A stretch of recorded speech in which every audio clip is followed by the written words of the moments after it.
여러분 음모론이라고 들어보셨습니까? 어떤 사건이 일어났을 때 그 사건에 대해서 명확한 사실이나 증거가 없을 때 사람들이 추측해서 만들어내는 가설입니다. 특히 요즘 TV 프로그램을 보면 역사적인 사건에 대한 음모론을 다루는 프로그램들이 많이 있습니다. 역사적인 일들을 재조명하고 그 사건들 속에서 제대로 해명되지 않거나 밝혀지지 못한 일련의 사건들을 이야기하면서 그런 일이 일어난 것들에 대해 가설을 펼치는 것이죠. 그런 음모론을 들어보면 정말 있을 법한 일들이 많이 있습니다. 예를 들어서 비행기 실종 사건, 케네디 암살 사건, 어, 프리메이슨 등등 굵직한 사건들에 대해 여러 가지 가설들을 펼칩니다. 우리나라에는 남북 전쟁, 광주 민주화 운동 등에 관한 음모론들이 있습니다. 사람들은 이런 음모론들을 믿기도 하고 믿지 않기도 합니다. 저는 성격상 믿지 않습니다. 혹하는 것도 있기는 하지만 대체로 그냥 웃어 넘기고 믿지는 않습니다. 그러나 이 사실을 믿으나 믿지 않으나 내 삶은 달라지지 않습니다.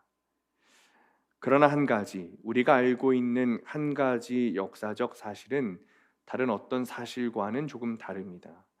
믿는 순간 우리 삶이 뒤바뀌게 되는 사건이 하나 있습니다.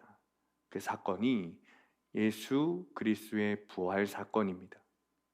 다른 모든 역사적 사실들은 믿거나 믿지 않거나 내 삶이 달라지지 않지만 예수님의 부활의 역사성을 믿으면 저와 여러분의 삶이 송두리째 바뀌게 됩니다. 부활 사건은 인류 역사상 전대미문의 사건이고 기독교 신학에서 중심축을 이루는 가장 핵심적인 사건이자 복음의 진수입니다. 그래서 바울이 언급한 대로 만일 부활이 없다면 우리가 전파하는 것도 헛되고 우리가 믿는 것도 헛되다 할 것입니다. 이 부활 사건은 분명 역사적인 사건이기도 하지만 또한 지금 이 시간 이 자리에서 우리 삶의 현장에서 계속해서 일어나야 하는 신앙적인 사건이기도 합니다. 다만 지식적인 동의로만은 안 됩니다.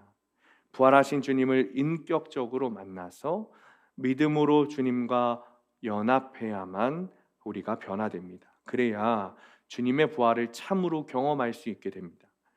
오늘 본문을 통해 부활 사건, 부활 신앙에 대해서 조금 더 묵상해 보도록 하겠습니다. 14절 말씀입니다. 이 말을 하고 뒤로 돌이켜 예수께서 서 계신 것을 보았으나 예수이신 줄은 알지 못하더라. 부활하신 예수님이 다가오셨을 때 마리아는 예수님을 보고도 예수님이신 줄 알지 못했습니다.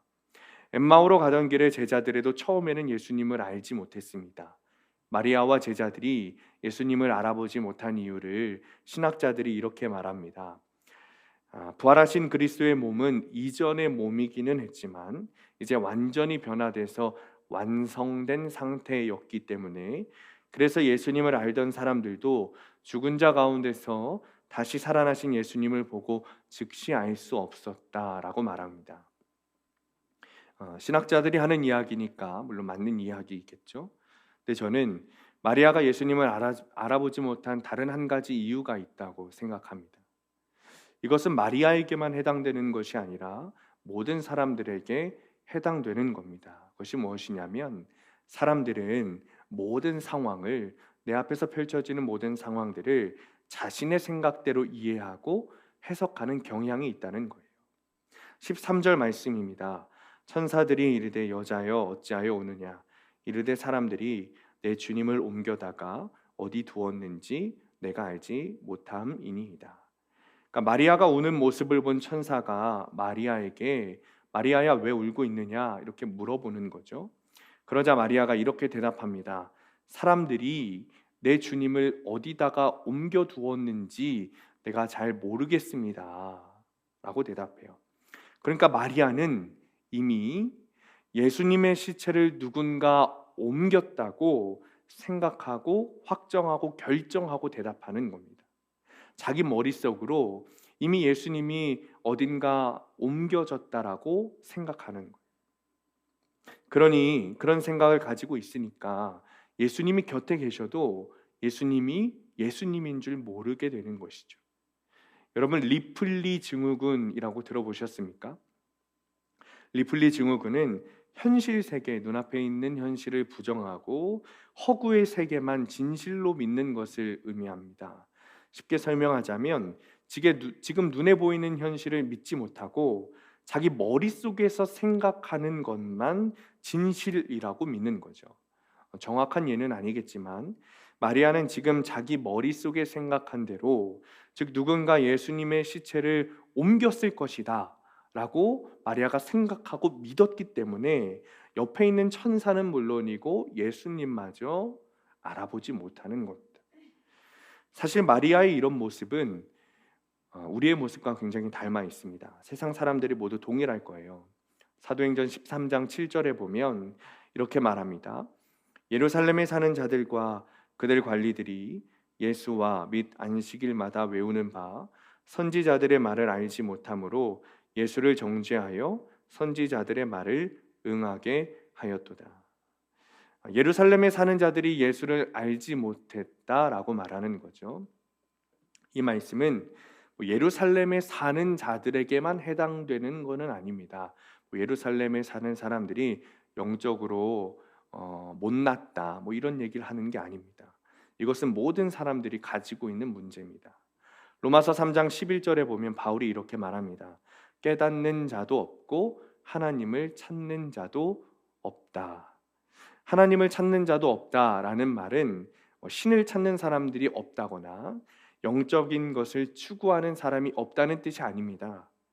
진짜 하나님, 참 하나님을 찾는 사람이 없다는 겁니다. 그러니까 우리도 마찬가지죠. 우리는 하나님을 찾고 영성을 추구하지만 인간이 원하는 신, 우리의 욕구에 맞는 신, 우리의 생각을 따르는 신, 우리가 통제할 수 있는 신을 찾습니다. 그러니 예수님을 만나지 못하는 것이죠. 그러니 마리아가 주님을 앞에 두고도 주님을 알아보지 못하는 겁니다. 우리는 성경에 대해서 굉장히 많이 알고 있습니다. 그런데 우리의 삶은 변하지 않습니다. 여전히 부활하신 주님을 만나지 못해요. 여전히 예수님을 예수님으로 보지 못합니다. 왜냐하면 진짜 예수님을 만나지 못하고 우리가 생각하고 우리가 만들어낸 하나님만 찾고 있기 때문이죠. 사랑하는 성도님들, 우리는 다투지 말아야 된다는 것을 압니다. 악한 것을 바라봐서는 안 된다는 것을 압니다. 비판하지 않아야 된다는 것도 알고 있습니다. 죄를 지으면 안 된다는 것도 알고 있습니다. 음란한 일이 부끄럽다는 것을 알고 있습니다. 사랑을 많이 해야 된다는 것도 알고 있습니다. 우리는 다 알고 있습니다. 그런데 우리는 다툽니다. 악한 것을 쳐다봅니다. 비판합니다. 분을 내고 당을 짓고 죄를 짓고 음란한 일을 하고 사랑하지 않습니다. 여러분, 이것이 얼마나 두려운 일입니까? 몸이 내 생각대로 움직이지 않는다는 것은 여러분 굉장히 무서운 일입니다. 저는 이것에 대해 굉장히 잘 알고 있습니다. 저는 아시는 분이 있을지도 모르겠지만 희귀병이 하나 있습니다. 잘 있다가 어느 순간 왼쪽 상반신에 마비가 오는 증상이 있습니다. 그 순간이 오면 소아마비 증상을 가진 사람처럼 왼쪽 상반신을 제 스스로 통제할 수 없습니다. 몸이 마음대로 움직여요. 마비가 되는 거죠. 짧게는 5초, 길게는 30초 정도 그런 시간들이 있습니다. 말 그대로 몸이 제 생각대로 움직이지 않는 거예요. 그러니까 지금은 그 병이 오는 주기가 길어져서 거의 없어진 것처럼 생활을 합니다만 그 상황이 찾아오면 나에게 그런 병이 있다는 것을 알기 때문에 굉장히 무섭고 두렵습니다. 그런데 우리가 영적으로 지금 동일한 상태라는 거예요. 악한 것인 것을 알면서도, 안 된다는 것을 알면서도 죄를 짓습니다. 우리가 지금 그런 상황인 거예요. 우리가 우리의 생각대로 몸을 움직이지 못하는 겁니다. 몸이 마비된 것처럼 말이죠. 부활하신 주님을 만나지 못하니까 우리의 모습이 여전히 제자리인 겁니다. 수많은 시간 교리를 배워도 변하지 않습니다. 뜨거운 성령 체험을 해도 삶이 변하지 않습니다. 그렇다면 부활하신 주님께서 우리 곁에 계시지 않는 걸까요? 아닙니다. 부활하신 주님은 여러분 곁에 계십니다. 마리아를 보시기 바랍니다. 마리아 옆에도 예수님이 계셨습니다. 그러나 예수님을 예수님으로 보지 못했을 뿐이죠. 우리가 변화되는 길은 오직 한 가지입니다. 부활하신 주님을 만나는 겁니다. 그리고 그 주님과 함께 동행하는 거예요.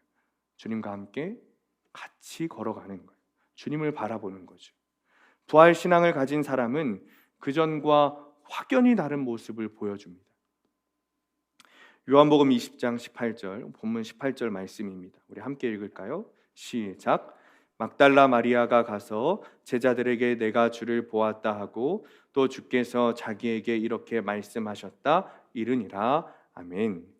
여러분, 마리아의 모습이 달라졌습니다. 천사를 보고도 천사를 알지 못했고 예수님을 보고도 주님이신지 알지 못했던 마리아가 모습이 달라졌어요. 마리아가 예수님을 보고 제자들에게 달려갔다고 말하고 있습니다. 제가 상상하기에 아마 막 다른 박질하면서 갔을 것 같습니다. 마가다라방에 있는 제자들에게, 거기에 숨어 있는 제자들에게 달려가서 주님이 부활하셨어요.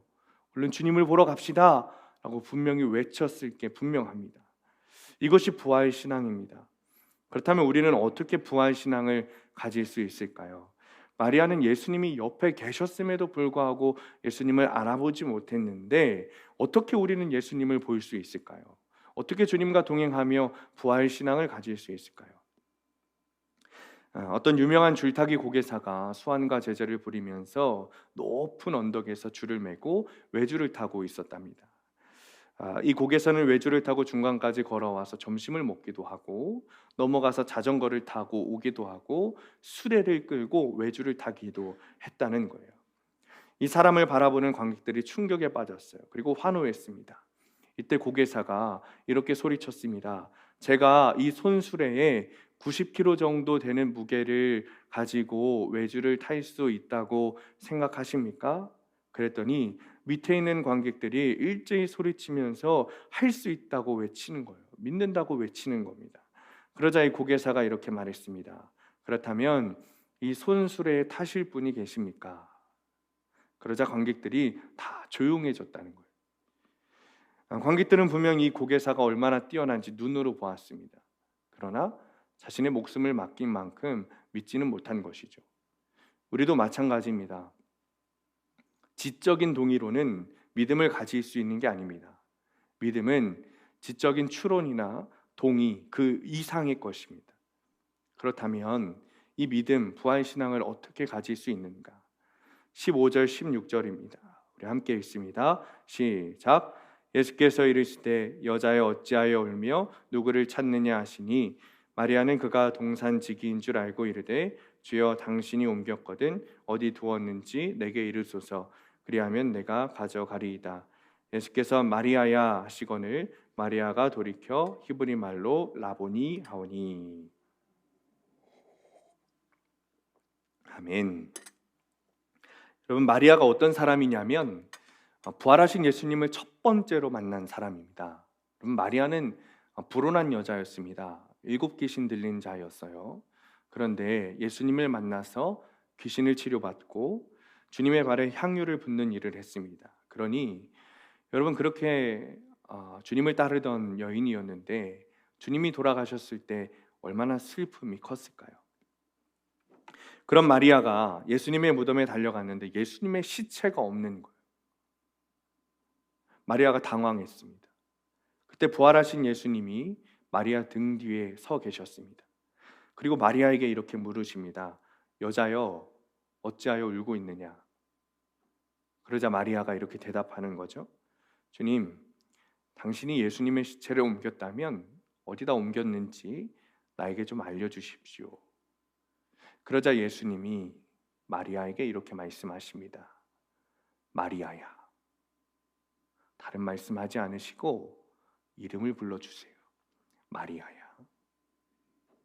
예수님께서 마리아야 하고 이름을 부르시는 순간 마리아의 눈에 부활하신 예수님이 보이기 시작했어요. 이것을 우리는 주님과의 인격적인 만남이라고 말합니다. 이것이 부활 신앙이에요. 여러분, 마리아의 모습을 기억하시죠? 마리아는 주님을 앞에 두고도 주님인지 몰랐어요.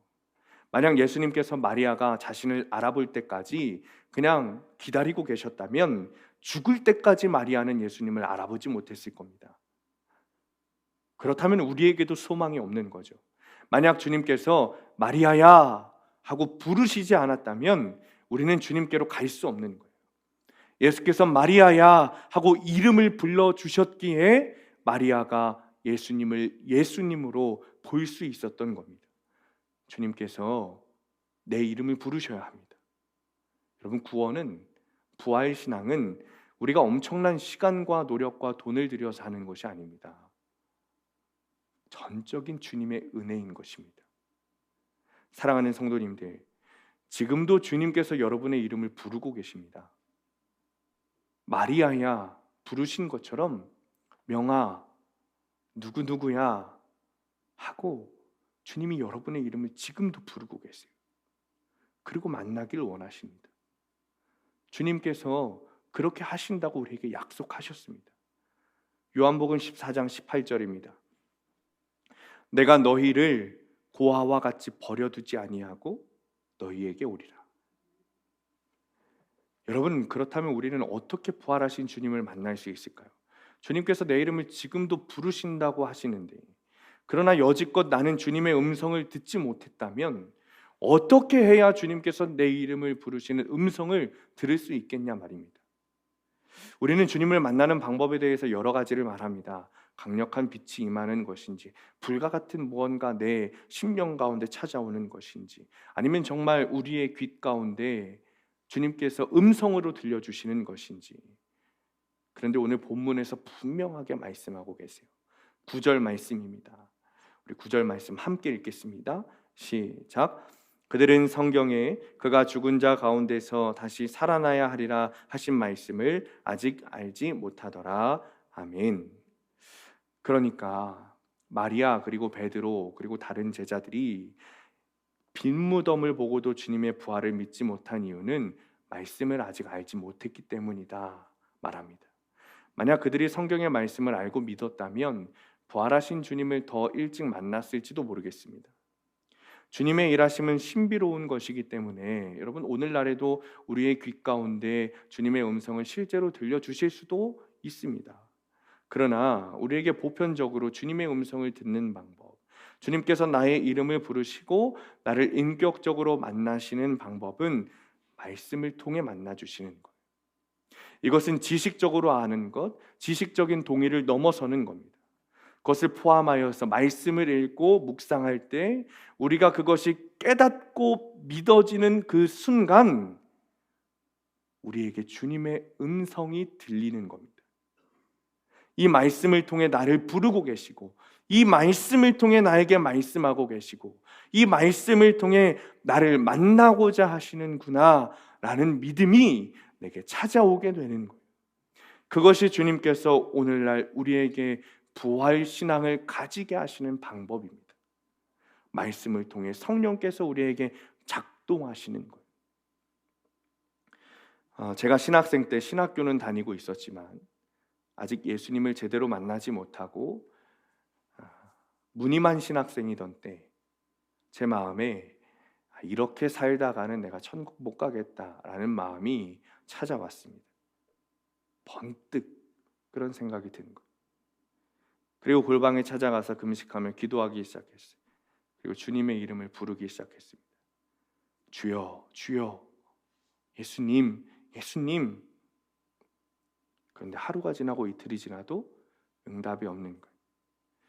그때 말씀을 비고 로마서의 말씀을 읽기 시작했습니다. 1장, 2장, 3장, 7장 그리고 8장을 읽기 시작하는데 빛과 같은 영광이 저에게 찾아왔어요. 그러므로 이제 그리스도 예수 안에 있는 자에게는 결코 정죄함이 없나니 이는 그리스도 예수 안에 있는 생명의 성령의 법이 죄와 사망의 법에서 너를 해방하였습니다. 저는 그동안 저만 주님, 주님, 예수님, 예수님 부르는 줄 알았어요. 그런데 그 이전부터 우리 주님께서 명아, 명아, 내 아들아, 내 아들아 부르고 계셨더라고요.